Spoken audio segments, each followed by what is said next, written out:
نماز کی رکعتیں اگر کوئی بھول جاتا ہے، اس کی تعداد بھول جاتا ہے، تو اب کیا کریں؟ اس صورت میں حکم یہ ہے کہ جو اگر اکثر ایسا معاملہ ہوتا ہے تو ظن غالب پر عمل کرے، ٹھیک ہے.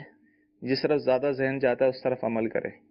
اور اگر جو ہے معاملہ اس طرح ہے کہ کچھ سمجھ نہیں آ رہا ہوتا تو کم کی طرف آئے. ٹھیک ہے. اب مثال کے طور پہ جو ہے اس نے 4 رکعت والی نماز پڑھنی ہے، اسے شک پڑ گیا تیسری ہے یا چوتھی ہے، کچھ سمجھ نہیں آ رہا. اگر تو زیادہ ذہن جس طرف جا رہا ہے اس پر عمل کرے. ٹھیک ہے. اگر معاملہ 50-50 ہے، شک والا ہے کہ تیسری ہے یا چوتھی ہے، تو اس کو پھر تیسری تصور کرے.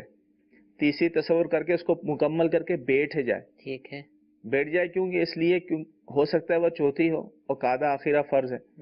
اس پہ بیٹھ جائے، پھر اتحیات پڑھ کر پھر کھڑا ہو جائے، پھر 1 رکعت اور پڑھ کے پھر بیٹھ جائے اور آخر میں سجدہ سہو کر لے، اس کی نماز ہو جائے گی.